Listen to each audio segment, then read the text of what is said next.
Oxygen कहते हैं या प्राणवायु कहते हैं, ठीक है। लेकिन अंग्रेजी भाषा का ये ऑक्सीजन कहाँ से आया? ये शब्द ग्रीक लैंग्वेज से आया। ग्रीक में ऑक्सी नाम का एक रूट वर्ड है और उसका नाम है रफ्तार, तेज, बहुत तेज। और वो जहां जहां लग जाता है उन्हीं उन्हीं अर्थों को देता है। इसी वजह से योग भी जहां जहां लग जाता है उन्हीं उन्हीं अर्थों को देता है। तो युज धातु 3 अर्थ अपन अभी देखेंगे कि युज के साथ में भी अब 3 शब्द और जुड़ेंगे गुणवाचक। कैसे वाले जुड़ेंगे? युज समाधौ, समाधि जुड़ जाएगा। युज संयमने, संयम जुड़ जाएगा। और युजिर योग यानी जोड़ना जुड़।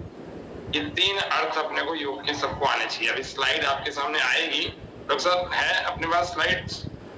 आपके सामने खोल रखी है आपने? नहीं, मैंने ये तुमने नहीं ओपन किया। आप अच्छा, अगर आप ऑन करिए तो मैं आपको बता देता हूँ। अपने लेवल 5 का जो फोल्डर है ना, उसमें 1.1 वाली स्लाइड ऑन कर लीजिए, है ना। तब तक मैं अपनी वाली शेयर कर देता हूँ, ठीक है। और रिकॉर्डिंग पर भी आप लगा दीजिए। अभी मैं जाऊंगा ना, इसलिए चलिए अब अपन शुरू करते हैं। हाँ जी, रिकॉर्डिंग हो रही है। हाँ, तब तक आप स्लाइड ऑन कर लीजिए। देखिए, अपन जो लेवल कर रहे हैं उसका नाम है असिस्टेंट योग थेरेपिस्ट। अपन जहां जहां पर भी योगा आ रहा है तो अपन क्या बोलेंगे? योग बोलेंगे। कोई अर्थ में अंतर नहीं है कुछ भी, केवल वो अंग्रेजी भाषा में लास्ट में ए लगाया जाता है। इस वजह से जैसे राम को वो रामा लिखते हैं, कृष्ण को कृष्णा लिखते हैं, योग को योगा लिखते हैं। बाकी और कुछ भी नहीं है। पूरा लिखने के लिए उनको ए लगाना ही पड़ेगा। है ये भी योग ही, लेकिन अब अपन भारतीयों की आदत है ना, तो इसको अपन योगा पढ़ते हैं। वास्तव में ये योग है, ठीक है। वो लोग भले योगा बोलते हो, लेकिन अपने लिए ये है। असिस्टेंट का मतलब सहायक, जो आपके ग्रुप का भी नाम है, सहायक योग चिकित्सक। शब्द कितना अच्छा है हिंदी भाषा में, तो सहायक योग चिकित्सक। और वाईसीबी की लैंग्वेज में इसको लेवल 5 भी कहते हैं, ठीक है। वाईसीबी क्या है? जो इसकी परीक्षा आयोजित करवाता है ये बोर्ड, है ना। और कौन करवाता है? सरकार करवाती है। तो क्या है वो? यूनिट 1 में basic principles of yoga therapy, यानी योग चिकित्सा के मूलभूत सिद्धांत। हिंदी भाषा में बता रहा हूं मैं आपको, अंग्रेजी की बात हो ही गई, हिंदी में भी बता। योग चिकित्सा के मूलभूत सिद्धांत। जयश्री एक जगह रखो, ऐसे हिलाओ मत। कौन से मूलभूत सिद्धांत है पहले मैं बता देता हूँ 4 बिंदुओं में, फिर डॉक्टर साहब आपको स्टार्ट करवाएंगे। डॉक्टर साहब अभी शेयर नहीं हो पाएगी आपकी, आप ऑन रखिए, क्योंकि मेरी शेयर हो रही है ना, अभी 2 एक साथ शेयर नहीं हो पाती है। तो योग चिकित्सा का देखो, पहला सिद्धांत क्या है, ध्यान से समझो। अभी कॉपी पेन कुछ नहीं उठाना, अब आराम से मस्ती से पहले देखो। मन की दृष्टि से यम नियम का पालन। मन की दृष्टि से यम नियम का पालन शरीर मन दोनों तरीकों से होता है, ठीक है। लेकिन अगर किसी की चिकित्सा करनी है तो पहला बिंदु क्या है? यम नियम का पालन करना। कोई व्यक्ति झूठ बोल रहा हो, कोई व्यक्ति शैतानी करता हो, बेईमानी करता हो, वो व्यक्ति सोचे कि मैं योग चिकित्सा से ठीक हो जाऊंगा, तो ये असंभव है, इम्पॉसिबल। उसको यम नियम का पालन करना ही पड़ेगा, जितना पॉसिबल हो सके उतना तो करना पड़ेगा। ये पहला नियम है, समझ में आ रही है? ठीक है, मतलब ऑनेस्ट होना पड़ेगा, ईमानदार होना पड़ेगा, लाइफ स्टाइल को नेचर के करीब लाना पड़ेगा। अपनी आत्मा जैसा चाहती है कि मेरे से कोई अच्छा व्यवहार करे, उसको भी औरों से अच्छा व्यवहार। कोई भी चोर चाहता है क्या कि मेरे घर चोरी हो जाए? चलेगा? कोई नहीं चाहता। कोई भी सबसे ज्यादा झूठ बोलने वाला व्यक्ति चाहता है क्या कि मेरे से भी लोग झूठ बोले? वो भी नहीं चाहता कि मेरे से कोई झूठ, वो भी चाहता है मेरे से सब लोग सच बोले। हर व्यक्ति, बुरे से बुरा व्यक्ति चाहता है कि मेरे साथ लोग अच्छा व्यवहार करें। ऐसा होता है कि नहीं होता? यही नेचर है, क्योंकि आत्मा को क्या अच्छा लगता है? जो भी शुभ होता है ना, वो अच्छा लगता है, सबको लगता है। ये तो सांसारिक व्यवहार के कारण हमारा जो आचरण बिगड़ जाता है, वो मन की वजह से बिगड़ता है। वास्तव में आत्मा को सब कुछ अच्छा ही, नरिश्ड पॉलिश्ड चीजें ही अच्छी लगती, ठीक है। तो उसके चिकित्सा का पहला सिद्धांत है यम नियम का पालन। यम नियम आपको पता है, अहिंसा, सत्य, अस्तेय, ब्रह्मचर्य, अपरिग्रह, ये यम है। महर्षि पतंजलि जी ने दिए, ऋचा जी ने भी पढ़े होंगे लेवल 2 में। और शौच संतोष तप स्वाध्याय ईश्वर प्रणिधान। ये आपको ध्यान होगा, नियम महर्षि पतंजलि जी ने अष्टांग योग में, योग दर्शन ये पातंजल योग सूत्र में दिए हैं, ठीक है। और दूसरा है षट कर्म। जी डॉक्टर साहब आपका है तैयार है क्या, मैं स्टॉप करूं? हाँ रेडी है पहले से। हाँ तो फिर मैं स्टॉप करता हूँ, आप शेयर करिए इसको, आप कनेक्ट करिए। दूसरा है षट कर्म। अब शरीर की शुद्धि की जा रही है। शरीर के अंदर जो गंदगी पैदा हो गई है हमारी लाइफ स्टाइल से, हमारे आहार विहार से, है ना, उसके अलावा भी गलत आचरण से हो जाती है। और उसके अलावा भी कई बार क्या होता है, गलत दवाइयां ले लेते हैं। गलत से मतलब ऐसी दवाइयां ले लेते हैं, अधिक दवाइयां ले लेते हैं, उससे भी शरीर में टॉक्सिन्स जमा हो जाते है ना। तो वो सब चीजें शरीर को खराब कर, तो उसकी वजह से शरीर में क्या हो जाते हैं, टॉक्सिन्स जमा होते हैं। तो उसके षटकर्मों के द्वारा पहले शरीर को शुद्ध किया जाता है। ये दूसरा चरण हो, ठीक है। अब हम तीसरा चरण देखते हैं, इसको का नाम है सूक्ष्म व्यायाम, आसन, ये दोनों चीजें इसमें आ जाती है, मुद्राएं भी आ जाती हैं। और चौथे में है diet and life style. Diet मतलब आहार, लाइफ स्टाइल मतलब विहार। समझ में आ गई? लाइफ स्टाइल मतलब जीवन शैली, इसको विहार कहते हैं। आहार यानी डाइट, आप क्या भोजन ले, तभी आगे आपको डॉक्टर साहब कनेक्ट करेंगे, ठीक है डॉक्टर साहब। मैं चलता हूँ, ठीक है। चलिए एक बार सब रिवीजन मिलेंगे और ये सब यहीं पढ़ते भी जाएंगे और लर्न भी करते जाएंगे, ठीक है। इसको ऐसे नहीं रखेंगे कि फिर एक बार हम दोबारा पढ़ेंगे। यहाँ का पढ़ने के बाद बस एक रिवीजन के लिए की पॉइंट्स एक नोट्स में बनाते जाएंगे। तो सबसे पहले हम लोग देख रहे हैं, हेमंत भैया ने कनेक्ट किया प्रॉपर योग चिकित्सा के सिद्धांत। मन की दृष्टि से यम नियम का पालन, षटकर्म शुद्धि हेतु, थर्ड विभिन्न अंगों व अवयवों में क्रियाशीलता हेतु योग क्रियाएं, फोर्थ है आहार विहार। पहले लगभग कुछ लोग पढ़ चुके हैं। तो मन की दृष्टि से यम नियम का पालन। चलिए यम और नियम किस बुक के कॉन्सेप्ट है और यम नियम के अंदर कितने अंग हैं, जिसको भी लर्न हो वो बोल देंगे।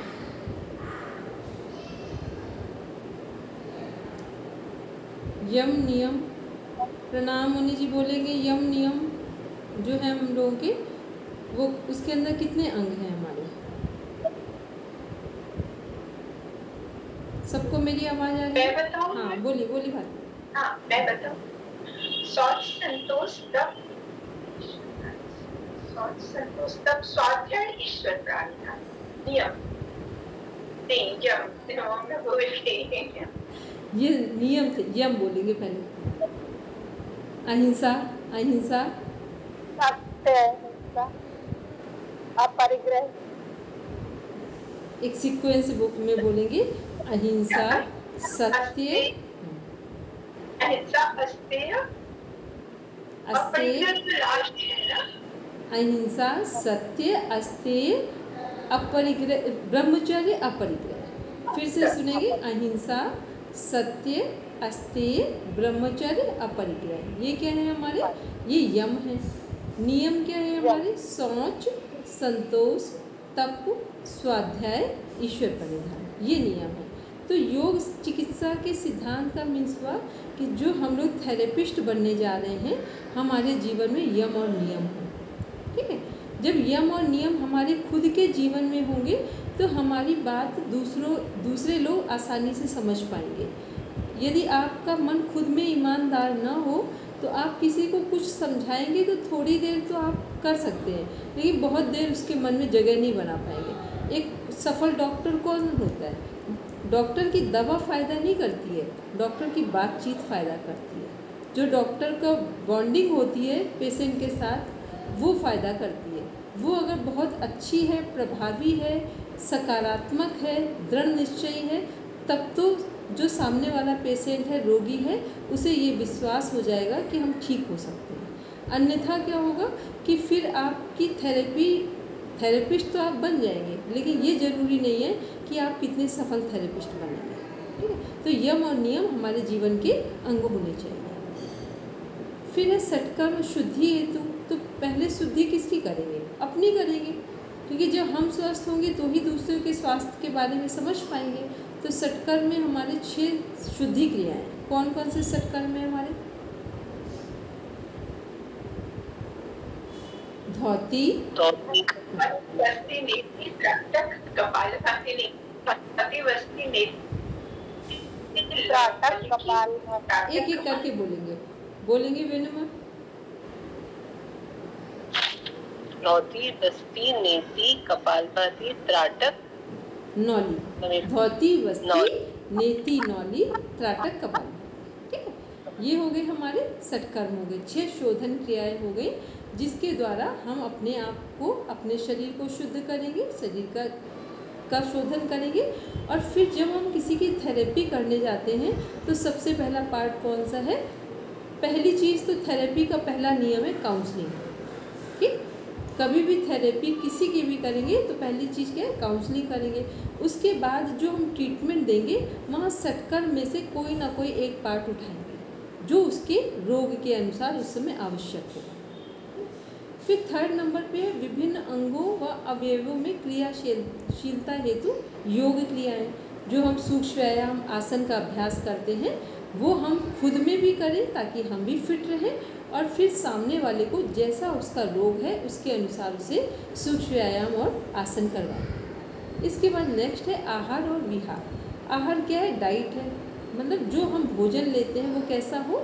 हमारी प्रकृति के अनुसार हो, मौसम के अनुसार हो और भूख के अनुसार। भोजन कैसे लेंगे? प्रकृति के अनुसार, मतलब वात प्रकृति है, पित्त प्रकृति है, कफ है, उसको ध्यान में रखते हुए भोजन लेंगे। फिर गर्मी का मौसम है तो गर्मी जैसा भोजन लेंगे, ठंड का मौसम है ठंड का जैसा भोजन लेंगे, और बारिश के मौसम में बरसात का मौसम है तो वहाँ वैसा भोजन लेंगे। जब हम भोजन का ध्यान ऋतुओं के अनुसार रखेंगे तो हमारा स्वास्थ्य सही रहेगा और जो रोगी को हम ट्रीटमेंट देने जा रहे हैं वो भी जल्दी स्वस्थ हो जाएगा। फिर विहार को देखते हैं। विहार का मीन्स हो गया जो हमारा डेली रूटीन है। तो आप देखते हो कि सर्दियों में हमारा रूटीन चेंज होता है, गर्मियों में भी चेंज होता है। गर्मी के दिन इतने बड़े होते हैं कि व्यक्ति दिन में थोड़ी देर आराम जरूर करेगा और करना भी चाहिए। धूप से बचना है, गर्मियों में धूप से बचना है, ठंड में धूप लेना है। तो ये सब क्या है? ये हमें सब विहार में वो चीज़ें शामिल हैं जो सुबह से शाम तक का रूटीन है वो हमारा कैसा रखना है, वो भी ऋतुओं के अनुसार ही हमें रूटीन को निर्धारित करना। कुछ चीज़ें हैं जो कंपल्सन है कि उनको एज इट इज़ रखना है, बट कुछ चीज़ों में हमें चेंजेस भी करने हैं। तो ये सब क्या है? योग चिकित्सा के सिद्धांत में वो जनरल चीज़ें हैं जो कि हमें अपने लिए ध्यान रखनी है, और फिर जब हम को भी ट्रीटमेंट देने जा रहे हैं वहाँ पे भी ध्यान रखते हुए ट्रीटमेंट की शुरुआत करेंगे। अब पढ़ेंगे वेन्यू में, पढ़ना है मैम, रीड करना? हाँ पढ़ेंगे। संबंधित भाग अथवा अंग का परिचय, स्वभाव, क्रियाकलाप। दूसरे नंबर पे रोग का परिचय, तीसरे पर रोग का कारण, 4th पर रोग का लक्षण, 5th में रोग का उपचार। उपचार में आता है जीवन शैली में बदलाव, शुद्धिकरण, योगासन, प्राणायाम, आहार विहार। पहले हमने क्या देखा? योग चिकित्सा के सिद्धांत में देखिए ये 4 हैं। अब क्या देख रहे हैं? संबंधित और कौन कौन सी चीज़ें हैं? तो संबंधित भाग है, अंग का परिचय है। इसमें सबसे पहला है कि स्वभाव, क्रियाकलाप। जब भी हम किसी को ट्रीटमेंट देने जा रहे हैं तो हमें क्या क्या ध्यान में रखना है? तो स्वभाव, क्रियाकलाप, ये सब क्या है जिसे हम लोग बोलते हैं वात पित्त कफ, व्यक्ति की प्रकृति के कैसी है। ठीक है। फिर नेक्स्ट है रोग का परिचय, रोग कौन सा है उसके बारे में हमें जानकारी होनी चाहिए। ठीक है। फिर दूसरा है रोग का कारण, जो रोग है उसके बारे में हमें जानकारी होगी तो ही हम रोग के कारण को समझ पाएंगे। यदि हमें रोग से का परिचय ही नहीं, रोग के बारे में प्रॉपर कॉन्सेप्ट नहीं पता है, प्रॉपर जानकारी नहीं है, तो कारण भी नहीं पता कर पाएंगे कि किस व्यक्ति को किस कारण से ये रोग उत्पन्न हुआ है। फिर है रोग का लक्षण, कारण और लक्षण में सबको पता है। कारण क्या है? रूट है। लक्षण क्या है? जैसे सपोज करके किसी को, एक एग्जाम्पल लेते हैं, किसी को सिर में दर्द हो रहा है, मान लो एक जगह पर 10 लोगों के सिर में दर्द है, तो क्या आपको लगता है सबके सिर दर्द का कारण एक ही हो सकता है? नहीं होगा। किसी को धूप से सिर दर्द हो रहा है, किसी को भूख से सिर दर्द हो रहा है, किसी को अधिक खाने से सिर दर्द हो रहा है, किसी को कम खाने से सिर दर्द हो रहा है, गैस बन रही है, किसी को कोई तनाव हो रहा है उसके कारण सिर दर्द हो रहा है, किसी को ऑक्सीजन का लेवल कम हो रहा है तो सिर दर्द हो रहा है, किसी का बीपी लो है तो सिर दर्द, किसी का हाई। तो सिर दर्द के 500 कारण हैं। तो यहाँ क्या है कि जब थेरेपी दी जाती है तो हम सबसे पहले क्या जानने का प्रयास करते हैं, कारण जानने का प्रयास करते हैं, क्योंकि लक्षण तो कई बार सिमिलर होते हैं। आपको पता है गैस का जो गैस्ट्रिक पेन होता है उसमें जो हार्ट में पेन होता है वही पेन हार्ट में जो एंजाइना पेन है वो ही होता है, दोनों पेन एक जैसे लगते हैं।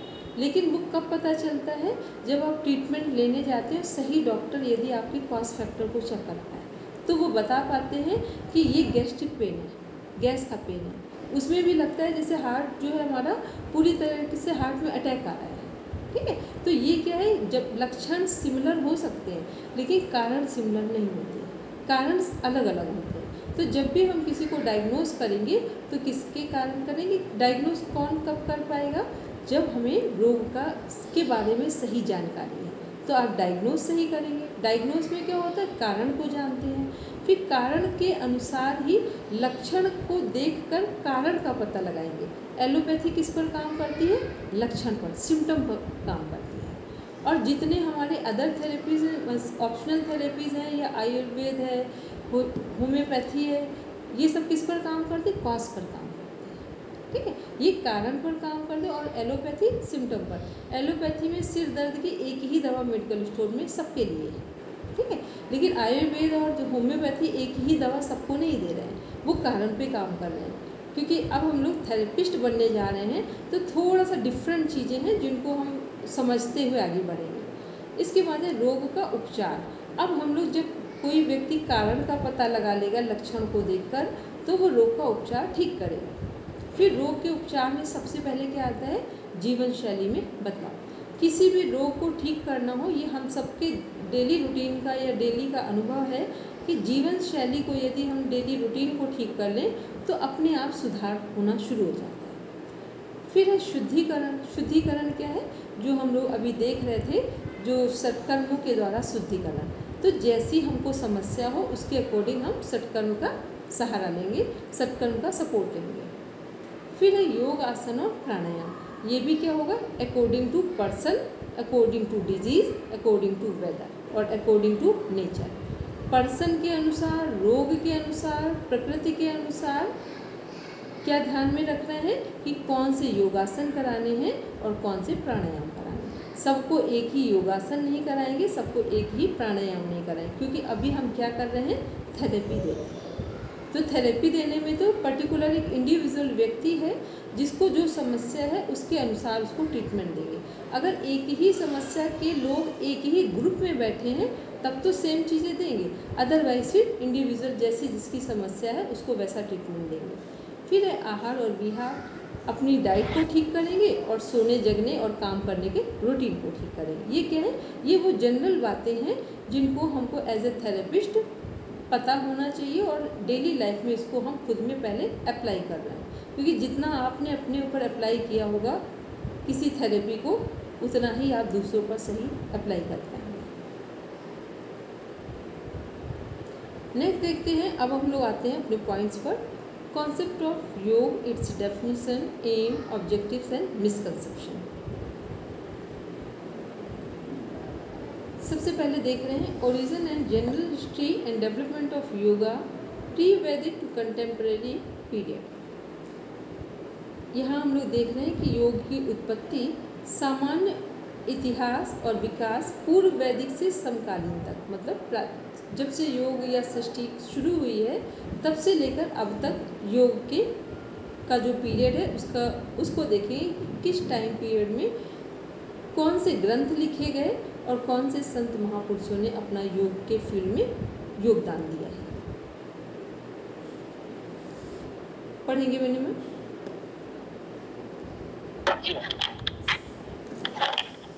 योग स्वास्थ्य जीवन जीने की कला और विज्ञान है। योग शब्द की व्युत्पत्ति संस्कृत के युज्य धातु से हुई है जिसका सामान्य अर्थ जोड़ना हो। योग शब्द का प्रयोग अनेक अर्थों में हुआ है, जैसे सहयोग, जोड़ना, मिलाना, इकट्ठा करना। to union, to unite, to combine, together, to connect, आदि. The science of physical and mental harmony is known as योग. योग एक आध्यात्मिक अनुशासन है जो शरीर एवं मन के मध्य सामंजस्य स्थापित करता है. योग क्या है? एक जो सिंपल डेफिनेशन ऊपर दी, योग स्वस्थ जीवन जीने की कला और विज्ञान है. ठीक, कला और विज्ञान कैसे है? कौन बताएगा कि कला और विज्ञान में अंतर क्या है? क्योंकि एज ए थेरेपिस्ट बहुत ज़्यादा नहीं पढ़ना है, लेकिन जितना पढ़ना है उतना समझ के पढ़ना है. कला और विज्ञान क्या है? विज्ञान का मीन्स हो गया, हाँ बोलेंगे बात में, बोलिए. विज्ञान हमारे मस्तिष्क से रिलेटेड होता है, जो हमारे लॉजिकल तर्कों को संतुष्ट करता है, और कला हमारी संवेदना से, हृदय से संबंधित होती है. इसको एक एग्जाम्पल में लेते हैं कि जब हम लोग योग को, जब हमें कुछ समझाना होता है तो किसका सपोर्ट लेंगे? विज्ञान का. क्योंकि जब तक हम लोग किसी बात को लॉजिकल प्रूव नहीं करते हैं तब तक उसे ऑथेंटिक नहीं माना जाता है.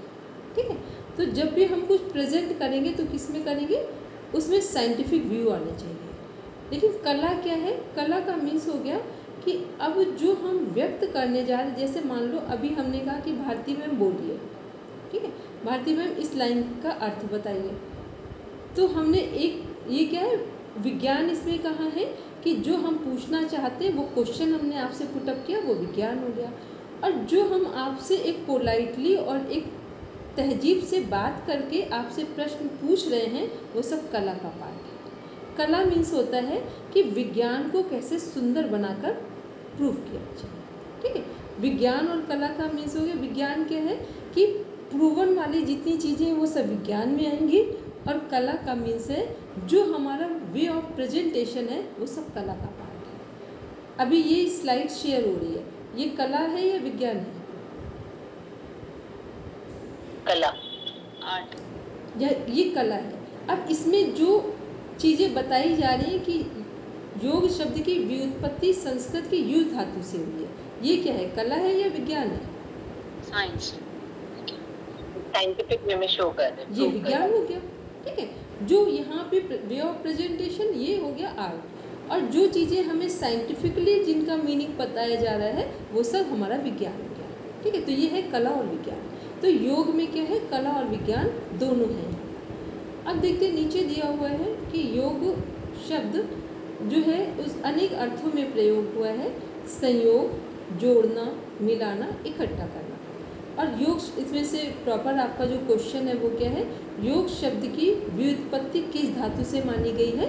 युज धातु से. ये क्वेश्चन है आपका पर्टिकुलर. और योग शब्द का अर्थ, ये सेकंड क्वेश्चन है, संयोग, जोड़ना, मिलाना, इकट्ठा करना. नेक्स्ट पढ़ेंगे. योग संस्कृत भाषा के प्रसिद्ध और श्रेष्ठ व्याकरणाचार्य पाणिनि द्वारा रचित संस्कृत व्याकरण का सबसे प्रामाणिक ग्रंथ. अष्टाध्यायी के गण पाठ में 3 युज धातु के जिसका विभिन्न अर्थों में प्रयोग हुआ है. पहला युज समाधि. यह दिवादिगणीय धातु है जिसका दिवादी हाफ करिए फिर गणित बाद में करिए. यह दिवादिगणीय धातु है जिसका अर्थ है समाधि, अर्थात अपने वास्तविक रूप को जानकर उसमें निमग्न रहना. योग दर्शन एवं सांख्य दर्शन में इसी धातु व गण का प्रयोग हुआ है. दूसरा है युजिर योगे. यह रुधादिगणीय धातु है जिसका अर्थ होता है संयोग, जुड़ाव, एकत्व, मेल या जोड़ना. न्याय, वैश्विक व वेदांत दर्शनों में इस धातु व गण का प्रयोग हुआ है. तीसरा है युज संयमने. यह चुरादिगणीय धातु है जिसका अर्थ होता है वप्सीकृतस्य मनसः, अर्थात मन को संयमित करना, नियंत्रित करना या वश में करना. योग शब्द का प्रयोग अनेक अर्थों में हुआ है, जैसे जोड़ना, मिलाना, इकट्ठा करना, to union, to unite, to combine, together आदि. तो जो हमारा योग शब्द युज धातु है उसको 3 अर्थों में डिफाइन किया गया। पहला है युज समाधो, दूसरा है युजिर योगे, तीसरा है युज संयमने। तो आपको क्या ध्यान रखना है, ये जो 3 वर्ड्स हैं उनको ध्यान में रखना है। युज समाधो, युजिर योगे, युज संयमने। युज समाधो क्या है, समाधि से संबंधित है। युजिर योगे किससे है, जोड़ने से संबंधित है। ठीक है, जो हम लोग बोलते हैं टोटल, ठीक है, योग जोड़ने से संबंधित है। तीसरा जो 3rd नंबर है युज संयमन है, वो किससे संबंधित है, मन को नियंत्रित करने से संबंधित है। ठीक है, मन के को कंट्रोल करने से संबंधित है। तो ये 3 हमारे जो अर्थ में योग को डिफाइन किया गया है, ये 3 जो शब्द हैं युज समाधो, युजिर योगे, युज संयमने, और इनका प्रॉपर टू द पॉइंट जो वर्ड मीनिंग है बस उसको ध्यान में रखना है। बाकी की चीज़ें सिंपल है, उनको रखेंगे ध्यान में, ठीक है, अदरवाइज कोई जरूरी नहीं है। आगे देखेंगे। हठ योग ग्रंथों में योग इन अ हठ योग टेक्स्ट। हठ योग प्रदीपिका, हिरण संहिता, शिव संहिता, योग बीज, हठ रत्नावली, सिद्ध सिद्धांत पद्धति, गोरक्ष संहिता, वशिष्ठ संहिता आदि सभी ग्रंथों में योग विद्या के विभिन्न पहलुओं को विस्तृत रूप से समझाया गया है। हठ योग का मुख्य उद्देश्य राजयोग की ही प्राप्ति है। मत्स्येंद्रनाथ, गुरु गोरखनाथ, स्वामी स्वात्माराम, महर्षि घेरण, महर्षि श्रीनिवास योगेंद्र आदि योगियों ने अनेक योग ग्रंथ लिखे, जिससे योग के विकास को पुष्पित एवं पल्लवित होने का सुअवसर मिला। इन्हीं योगियों के प्रयासों से योग आजमन तक पहुंच पाया। इन्होंने गुप्त योग विद्या को जनमानस में द्वारी तक पहुंचाने, जनमानस के द्वार तक द्वार तक पहुंचाने का कार्य किया। इन्होंने योग विद्या को सरलतम रूप में समाधि के साथ साथ चिकित्सकीय रूप में प्रामाणिक तरीके से योग को प्रचारित एवं प्रसारित किया। हठ योग ग्रंथों में हमारे कौन कौन से ग्रंथ हैं, हठ प्रदीपिका, घेरण संहिता, शिव संहिता, योग बीज, हठ रत्नावली, सिद्धांत पद्धति, गोरक्ष संहिता, वशिष्ठ संहिता, ये हठ योग के ग्रंथ हैं जिनका मुख्य उद्देश्य क्या है। इसमें जो लाइन दी हुई है उसको लिखना चाहें अपने, क्योंकि की नोट्स बनाते हुए चलेंगे कि हठ योग का मुख्य उद्देश्य क्या है, राजयोग की प्राप्ति। हठ योग का मुख्य उद्देश्य है राजयोग की प्राप्ति। राजयोग की प्राप्ति का मीन्स है मोक्ष और मुक्ति प्राप्त करना। राजयोग का मीन्स है राजयोग की प्राप्ति, मोक्ष और मुक्ति को प्राप्त करना, साल्वेशन को अचीव करना। ठीक, तो ये क्या है, ये मुख्य ग्रंथ कौन से हठ योग के ग्रंथ हैं। इसमें से आपको जो ध्यान में रह जाए वो 2 ग्रंथ हैं, 2 बुक्स हैं, हठ योग प्रदीपिका और घेरण संहिता। आगे पढ़ेंगे हम लोग।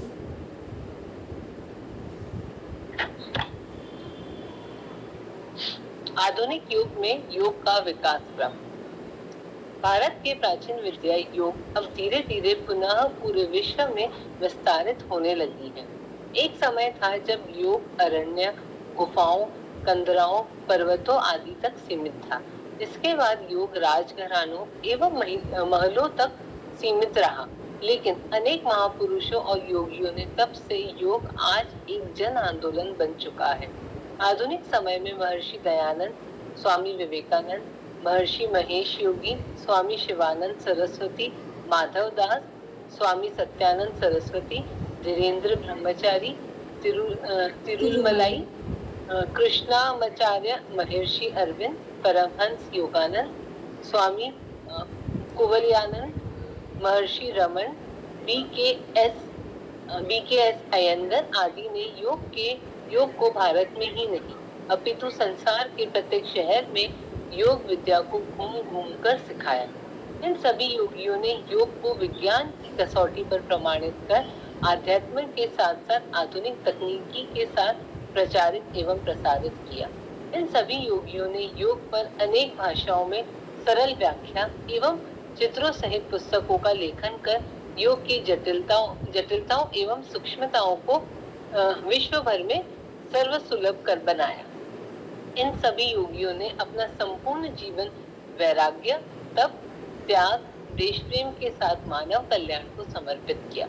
इन्हीं योगियों के प्रयासों से आज विश्व में योग क्रांति आई है। ये हम लोग क्या देख रहे हैं, मॉडर्न टाइम में, आधुनिक समय में जिन जिन लोगों ने योग में कंट्रीब्यूट किया है, ठीक है। तो इसमें से कुछ के नाम हमें ध्यान रखने हैं। मॉडर्न टाइम में जो ये हैं क्या बोलते हैं, जिन्हें बोला जाता है father of yoga modern time के, वो हैं हमारे टी कृष्णमाचार्य। ये नाम लिख लीजिए, ये आपका नाम पूछा जाता है। मॉडर्न टाइम में जो फादर ऑफ योगा हैं वो हैं टी कृष्णमाचार्य, और इनके जो शिष्य हैं, इनकी वर्ल्ड वाइड बहुत सारी थेरेपीज फॉलो की जाती हैं, वो है BKS अयंगार। BKS अयंगार ये इनके शिष्य हैं। फिर एक और नाम है धीरेन्द्र ब्रह्मचारी जी। उनको लिखेंगे, ये क्या है, जिन्होंने सूक्ष्म व्यायाम के कॉन्सेप्ट को दिया है। वर्ल्ड वाइड आज भी वही फॉलो किया जाता है। धीरेन्द्र ब्रह्मचारी जी सूक्ष्म व्यायाम का कॉन्सेप्ट दिया। फिर इसमें एक नाम सभी को पता है, महर्षि विवेकानंद जी, ठीक है। सॉरी, विवेकानंद जी महर्षि नहीं है, स्वामी विवेकानंद, महर्षि दयानंद जी है। स्वामी विवेकानंद जी युवा दिवस 12 जनवरी को मनाया जाता है, ठीक है। ये नाम क्वेश्चन के साथ पूछा जाता है। फिर आते हैं महर्षि दयानंद जी, सभी को पता है, वेदों की ओर लौटो, आर्य समाज की स्थापना, ठीक है। ये सब महर्षि दयानंद जी सरस्वती जी का है। इसके बाद आते हैं महर्षि महेश योगी। पूरे भारत भर में योग को फैलाने, स्कूलों में ले जाने का श्रेय महर्षि महेश योगी जी को जाता है। कौन किसके लिए प्रसिद्ध है, क्योंकि हम सब लोग अगर एज ए टीचर काम कर रहे हैं, थेरेपिस्ट काम कर रहे हैं, तो बहुत सारी चीज़ें ना पता हो, पर थोड़ी थोड़ी सी जो इम्पोर्टेंट पर्सन्स हैं उनके बारे में पता होना चाहिए। फिर इसके बाद एक नाम और हम लोग देख रहे हैं इसी में, कहाँ गया, दयानंद सरस्वती, महर्षि योगी, स्वामी सत्यानंद सरस्वती जी। तो जो स्वामी सत्यानंद सरस्वती जी हैं, योग निद्रा और सूर्य नमस्कार, योग निद्रा और सूर्य नमस्कार के कॉन्सेप्ट को वर्ल्ड वाइड देने वाले जो हैं वो स्वामी सत्यानंद सरस्वती हैं, बिहार स्कूल ऑफ योगा से।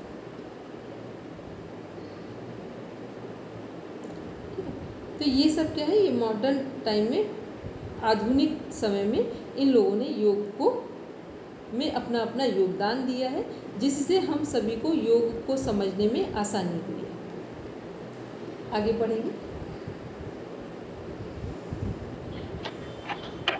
वर्तमान में योग को भारत के घर घर में पहुंचाने का श्रेय किसी को दिया जाए तो निसंदेह वो तपस्वी सन्यासी योगी बाबा रामदेव बाबा ही है। इनके व माननीय प्रधानमंत्री श्री नरेंद्र मोदी जी के अथक प्रयासों से 21 जून अंतर्राष्ट्रीय योग दिवस घोषित हुआ। स्वामी रामदेव ने भारत एवं भारत से बाहर विभिन्न देशों में योग विज्ञान, ध्यान योग एवं योग चिकित्सीय शिविरों के माध्यम से आज आम जन, ग्रामीण लोगों से लेकर खिलाड़ियों, नेताओं, अभिनेताओं, बिजनेसमैन एवं शहरी लोगों का ध्यान योग की ओर खींचा और उन्हें योग के लाभों से अवगत करवाया। स्वामी रामदेव ने पतंजलि योग संस्था, आस्था व संस्कार चैनल, अनेक भाषाओं में प्रकाशित योग संदेश मासिक पत्रिका आदि के द्वारा योग को विश्व भर में लोकप्रिय बना दिया। स्वामी रामदेव के साथ साथ अन्य विश्व प्रसिद्ध आध्यात्मिक योगी श्री श्री रविशंकर, जगत गुरु जग्गी वासुदेव, स्वामी निरंजन सरस्वती आदि योग के विभिन्न आयामों में देश विदेश में सिखा रहे हैं। विभिन्न आयामों को देश विदेश में सिखा रहे हैं, ठीक है। तो ये क्या है, इसमें ये सभी को वर्तमान समय में जो प्रैक्टिकल योग है उसको घर घर पहुंचाने का श्रेय बाबा रामदेव जी को जाता है, ठीक। फिर 21 जून जो अंतर्राष्ट्रीय योग दिवस है, उससे क्या हो गया कि लगभग विश्व के अधिकतम देशों ने योग को एक्सेप्ट किया कि योग को कास्ट क्रीड सिस्टम से मुक्त रखा जाए, क्योंकि योग क्या है, सबको स्वास्थ्य के लिए सपोर्ट कर रहा है। तो यहाँ पर कास्ट क्रीड सिस्टम से ऊपर आकर योग को सभी को एक्सेप्ट करना है। तो ये सब क्या है, ये आज के समय का एक सबसे बड़ा हम लोगों को गिफ्ट मिला हुआ है, ठीक। आज जितना भी हमारी जो एलोपैथी है लगभग पूरी तरीके से फेल हो चुकी है। सर्जरी वाले केसेस में, एक्सीडेंटल केसेस में वहाँ तो सपोर्टिव है, जब डायग्नोज किया जाता है तो यदि अच्छा डायग्नोज किया जा रहा है तो वहाँ पे भी ठीक है। ये दो तीन जगह को छोड़कर बाकी की कोई भी डिजीज़ ऐसी नहीं जो सिंपल सी थायराइड हो, बीपी लो हो, बीपी हाई हो, शुगर हो, इन सब छोटी से इनको बिल्कुल छोटे रोग समझा जाता है, जिनको कहा जाता है केवल अपनी लाइफ स्टाइल ठीक कर लो और चीज़ें ठीक हो जाएंगी। इनके लिए भी जो आप मेडिसिन लेते हैं तो डॉक्टर क्या बोलते हैं, जब तक जीवन है तब तक मेडिसिन लेना है। मतलब ये भी लॉन्ग लाइफ है, इनको भी नहीं कह रहे हैं कि इनको भी आपको 1 साल 6 महीने के बाद छोड़ना है। तो ये सब क्या है, इसका मतलब कि एलोपैथी हमारा, और कोई भी एलोपैथी में मेडिसिन यदि आप 1 साल तक 1 वर्ष तक कंटिन्यू कर ले 1 ईयर, तो आप समझ लें अब दूसरा रोग उत्पन्न होने की संभावना है और हो ही जाएगा। कहीं ना कहीं वो जो आप दवाएं कंटिन्यूटी में ले रहे हैं उसके साइड इफ़ेक्ट्स आना शुरू होते हैं। तो इसलिए जो इस समय ऑप्शनल थेरेपीज़ हैं ये एक सपोर्टिव पार्ट बन के उभरी हैं। यदि हम इनका ठीक नॉलेज रखते हैं अपने लिए, अपने ऊपर ट्राई करते हैं इन चीज़ों को, तो फिर हम दूसरों को भी ट्रीटमेंट ठीक दे पाएंगे। आगे पढ़ेंगे। भारत सरकार भी योग को अनेक माध्यमों से लोगों को जागरूक कर रही है।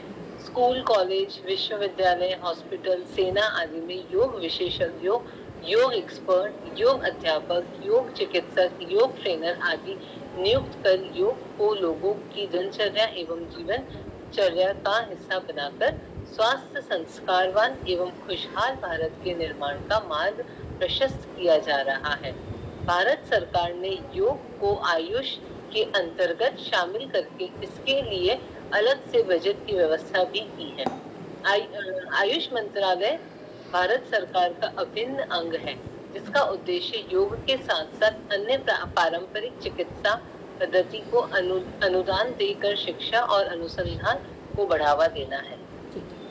तो ये क्या इस समय सभी को पता है, जो हमारी न्यू एजुकेशन पॉलिसी आई है उसमें स्टार्टिंग से योग को रख दिया गया है। अभी सभी स्कूल ने अप्लाई नहीं किया है, लेकिन जो न्यू एजुकेशन पॉलिसी है उसमें स्टार्टिंग से जो प्रेप जहाँ से स्टार्ट हो रहा है वहीं से योग को कंपलसरी कर दिया गया है। और सही भी है कि स्वास्थ्य है तो जीवन है, स्वास्थ्य है तो सब कुछ संभव है, स्वास्थ्य ही नहीं है तो सारी उपलब्धियाँ या आपका सारा धन, आपकी पोस्ट किसी काम का नहीं है। तो न्यू एजुकेशन पॉलिसी में क्या है, और इसके बाद जो हायर में है, तो जो यूनिवर्सिटी लेवल पे है तो कॉलेज में कंपलसरी कर दिया गया है। आयुष डिपार्टमेंट जितना मेडिकल हेल्थ सेक्टर है वहाँ पर कंपलसरी। तो जो आप थेरेपिस्ट बनेंगे YCB 1 से लेकर लेवल 7 तक की जो हम स्टडी कर रहे हैं, ये सब किसके लिए, मेडिकल डिपार्टमेंट के लिए। इसमें आप अपने सेंटर ओपन कर सकते हैं, दूसरों के घर जाकर थेरेपी दे सकते हैं, या आप हॉस्पिटल में एज अ थेरेपिस्ट काम कर सकते हैं। तो ये सारे ऑप्शन कहाँ हैं, ये आयुष की तरफ से है। और जो UGC NET JRF है वहाँ पर क्या है योग, वो वहाँ पे कॉलेज में टीचिंग के साथ कनेक्ट है वो सारी चीज़ें। और जो हमारा NEP में है, न्यू एजुकेशन पॉलिसी में, वहाँ स्टार्टिंग से लेकर के 12th तक, तो वहाँ 9 से 12 तक तो एज अ सब्जेक्ट है। बाकी इससे पहले क्या है कि उनका प्रैक्टिकल पार्ट है कि उनको डेली योग करवाया जाए क्लास में, स्टार्टिंग में या अदर जो भी उनकी क्लासेज हो, जहाँ कहीं भी उनका टाइम टेबल हो, वहाँ उनको आधे घंटे योग कराना कंपलसरी किया गया है। तो ये सब हम किस में देख रहे हैं, एज अ थेरेपिस्ट देख रहे हैं कि योग कैसे काम कर रहा है, किन किन जगहों पर काम कर रहा है, और वो कौन कौन से लोग हैं जिन्होंने योग में अपना योगदान दिया है। अब आते हैं नेक्स्ट, देखते हैं हम लोग यहाँ से प्रॉपर अब पढ़ेंगे कि योग शब्द जो अभी इसको पढ़ चुके हैं, बस एक रिवीजन लेंगे और फिर ये कनेक्ट होगा जो हम लोग जहाँ मिसकंसेप्शन तक पढ़ रहे हैं वो देखते हैं। पढ़ेंगे मैंने,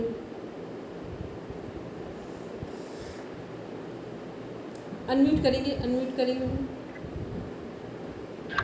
योग शब्द की उत्पत्ति संस्कृत भाषा के युज धातु में धज प्रत्यय लगाने से हुई है।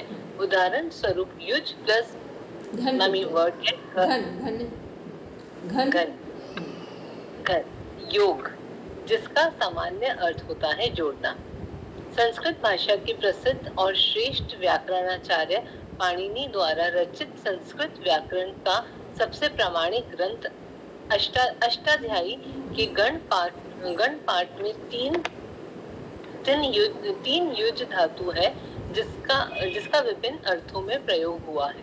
पहला युज समाधो, यह दिवादी गणीय धातु है जिसका अर्थ है समाधि, अर्थात अपने वास्तविक रूप को जानकर उसमें निमग्न हो रहना। योग दर्शन एवं सांख्य दर्शन में इसी धातु व गण का प्रयोग हुआ है। दूसरा है युजिर योगे, यह रुधादि गणीय धातु है जिसका अर्थ होता है सहयोग, जुड़ाव, एकत्व, मेल या जोड़ना।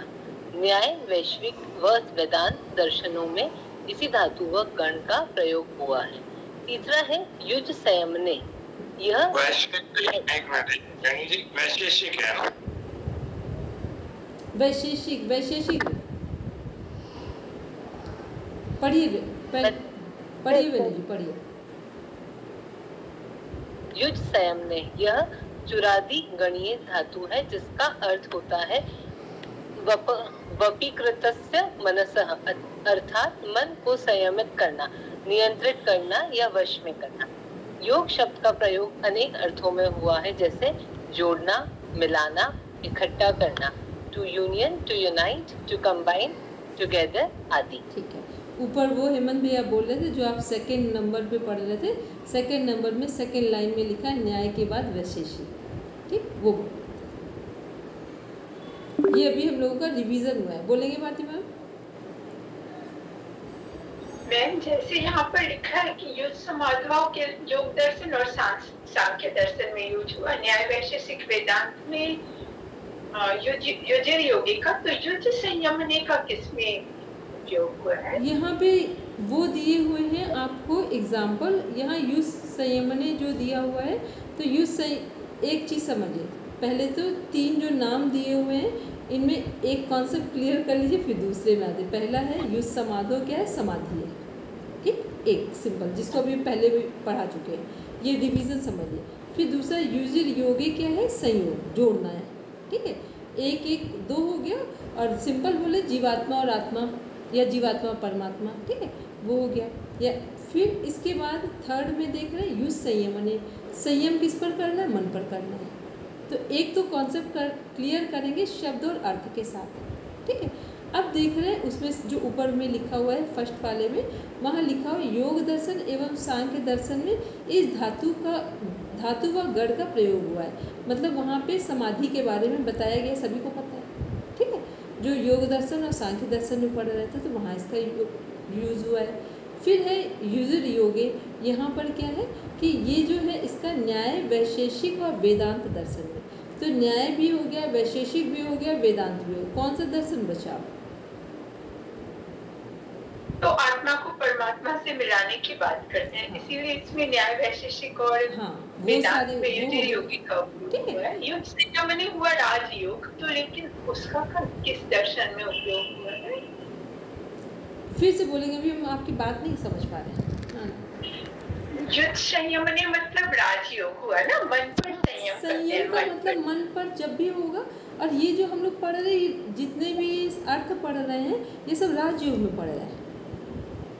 लेकिन तो इसका किस दर्शन में युज संयमने का उपयोग किस दर्शन? एक मिनट, ये क्या सामान्य शब्द निरुक्त में महर्षि यास्क ने कई बार जगह प्रयोग किया है व्याकरण के ग्रंथों में।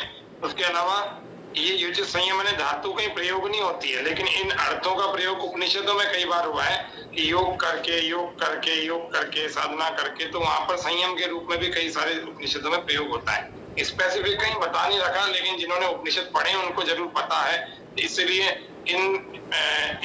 उनको इनके टेक्निकलिटीज में ना जा करके, बल्कि आपको इन तीन धातुओं को याद करना चाहिए, इनके अर्थों को याद करना चाहिए बस।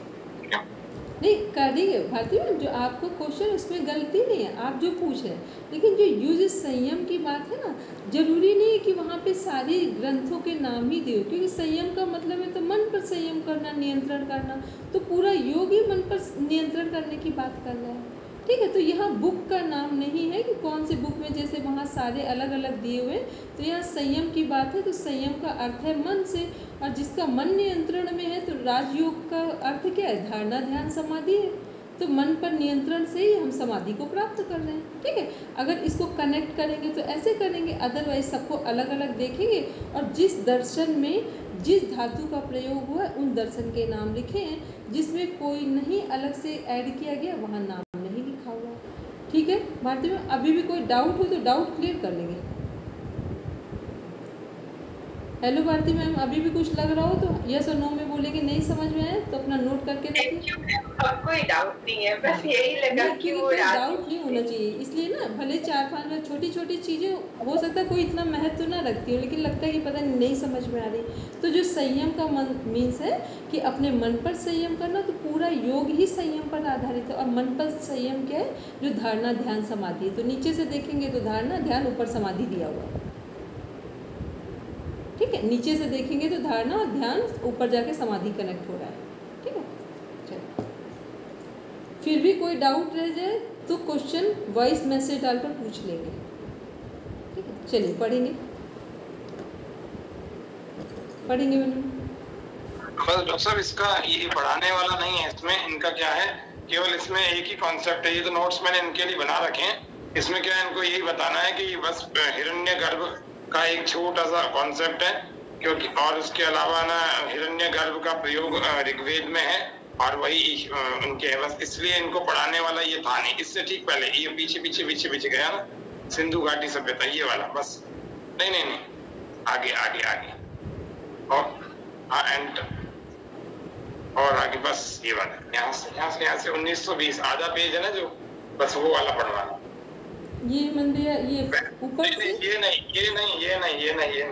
यहाँ तो बैक स्पेस में जाइए, यहाँ तो एक मिनट और पीछे एंटर करके आगे आइए, यहाँ तो फिर वो लास्ट वाला था ना 1920 सिंधु घाटी सभ्यता। एक मिनट देखते जाइए,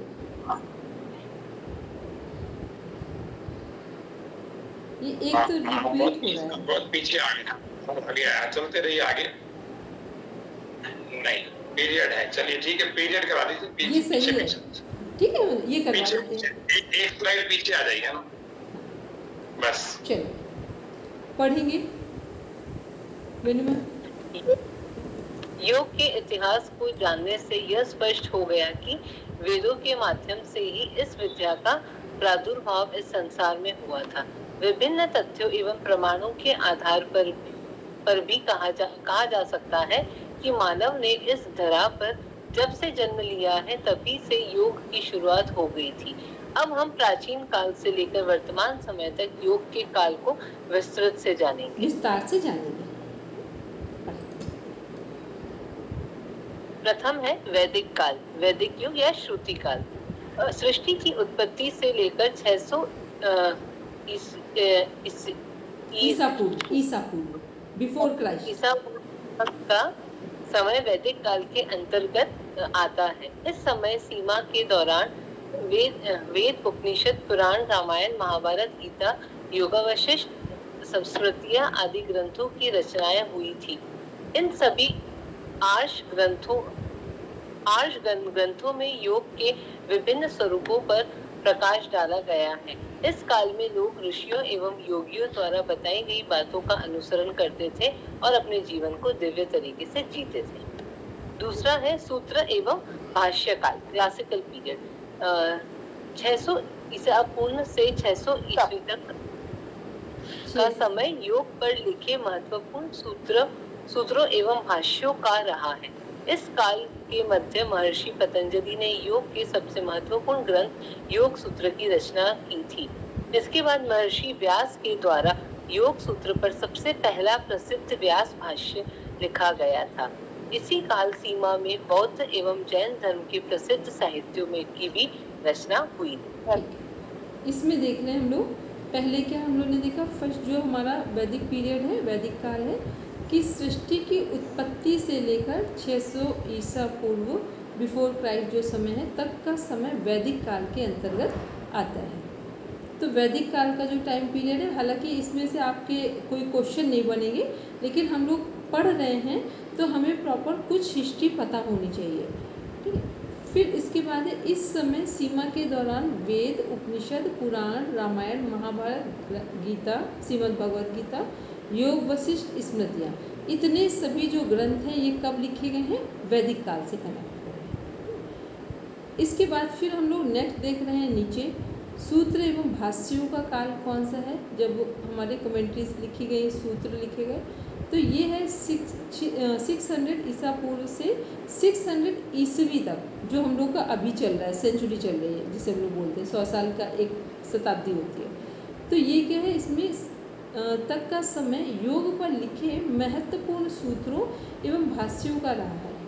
इस काल के मध्य महर्षि पतंजलि ने योग के सबसे महत्वपूर्ण ग्रंथ योग सूत्र की रचना की है। योग सूत्र, जिसे हम लोग योग दर्शन बोलते हैं, अभी हम लोग पढ़ रहे थे ना, अष्टांग योग, यम नियम देख रहे थे, ऊपर स्टार्टिंग की थी, तो वो सब योग सूत्र में ही है, हमारे योग दर्शन में ही है। फिर इसके बाद महर्षि व्यास के द्वारा योग सूत्र पर सबसे पहला प्रसिद्ध भाष्य लिखा गया। आज तक का सच में योग दर्शन का जो भाष्य लिखा गया है महर्षि व्यास जी द्वारा, वो एक श्रेष्ठ भाष्यों में से एक माना जाता है। इसी काल सीमा में बौद्ध एवं जैन धर्म के प्रसिद्ध साहित्यों की भी रचना हुई। इसका मतलब इसी समय पर भगवान बुद्ध और भगवान महावीर का भी जन्म इसी समय का माना जा रहा है। तो ये दो चीज़ें हम लोगों ने आज देखी, योग का काल, वैदिक काल, और दूसरा सूत्र एवं भाष्य का काल। अब इसके आगे कल हम लोग कनेक्ट करेंगे। आपको केवल इसमें से क्या करना है, जो मेन कुछ पॉइंट्स हैं उनको ध्यान में रखना है, बाकी की चीज़ों को एक बार पढ़ लेंगे ताकि ये पता चल जाए कि जो हम पढ़ रहे हैं उसको हम किसी को समझा सकते हैं कि नहीं। ठीक है, तो अपना सिलेबस सामने रखेंगे। और दूसरी चीज़, कल हमने एक आपको होमवर्क दिया था जो 3 डेज में कंप्लीट करना है। कल का दिन हो गया, आज का दिन हो गया, कल का दिन भी आपको मिलेगा कि आपका जो सिलेबस है वो पूरी तरीके से आपको लर्न होना चाहिए। लर्न का मतलब आपको पता होना चाहिए किस यूनिट में क्या कंटेंट है, प्रैक्टिकल पार्ट में हमें क्या सीखना है और समझना है। यदि आपने इतना काम कर लिया तो 10 to 20% वर्क आपका कंप्लीट हो गया। तो जिन्होंने नहीं किया है वो आज से स्टार्ट करेंगे, क्योंकि परसों फिर हम टेस्ट लेंगे आप सबका। क्योंकि सिलेबस जिसका जितना अच्छे से तैयार होगा, समझ में आया होगा, और सिलेबस तैयार कैसे करते हैं, जो भी सिलेबस में पढ़ेंगे उसका हिंदी मीनिंग तो कम से कम आपको पता हो कि उसमें क्या चीज़ हम पढ़ रहे हैं। ठीक है, तो इतना आप ध्यान में रखेंगे। बाकी आज शांति पाठ करेंगे और फिर कल आगे कनेक्ट करेंगे। हेमंत भैया कुछ कहना है तो बताइए। इसको आप स्टॉप कर दीजिए एक बार, शेयर स्क्रीन को।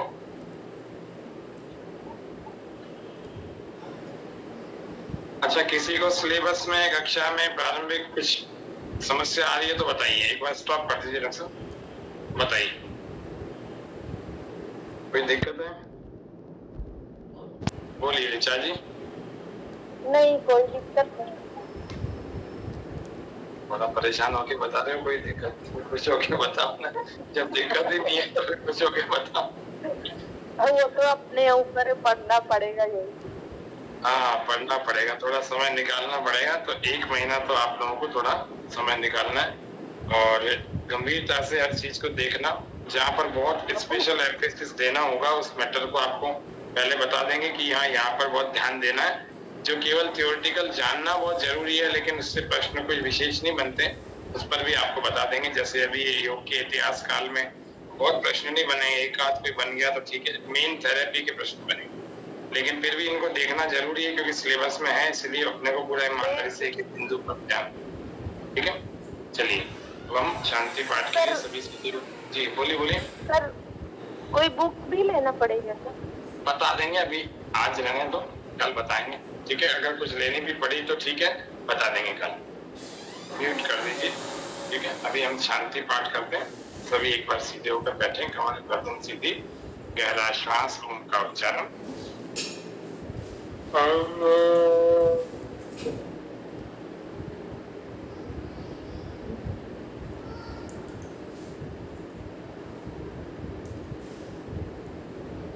शांति शांति शांति। सर्वेभ्यो धीरे धीरे दास से अपना मुद्रा खोले, प्रसन्नता। ठीक है, सबको धन्यवाद, शुभ रात्रि। सबको प्रणाम, शुभ रात्रि। प्रिंट आउट निकाल लिया ना सबने? पक्का दिखाना जयश्री, दिखाना, बताओ, दिखाओ ना। अनम्यूट करो, अनम्यूट योरसेल्फ। नहीं सर, नहीं निकलवाया। कल पक्का निकलवा लूंगी सर, पक्का दिखा दूंगी, आते दिखा दूंगी आपको ऐसे। नहीं वो दिखाओ नहीं दिखाओ, लेकिन अपने पूरे ऑनेस्टी से हर चीज को करो ना। बहुत बड़ा होमवर्क भी दे दिया ना मैम ने, होमवर्क भी दे दिया ना। अब आप एक मजे की बात बता दूं आपको, आप लोगों का सिलेबस क्या है, एक पेज का है, थ्योरी का एक पेज का, प्रैक्टिकल का एक पेज का। इससे छोटा सिलेबस लेवल 1 का भी नहीं है। लेवल 1 का भी 4-5 पेजों का है, 6-6 पेजों का है। इसीलिए आप ये समझ लो 4-4 पेजों को 5-5 पेजों के सिलेबस है। तो इसीलिए आप समझो एक पेज का थ्योरी का सिलेबस, एक पेज प्रैक्टिकल का। प्रैक्टिकल आपका लेवल 1 जितना भी नहीं है, इतना मजेदार है। तो अब कम से कम वो सिलेबस तो एक बार देख लो, वो तो समझ में आ जाए कि क्या ना क्या चाह। ठीक है, फिर अपन कल मिलते हैं। सबको धन्यवाद।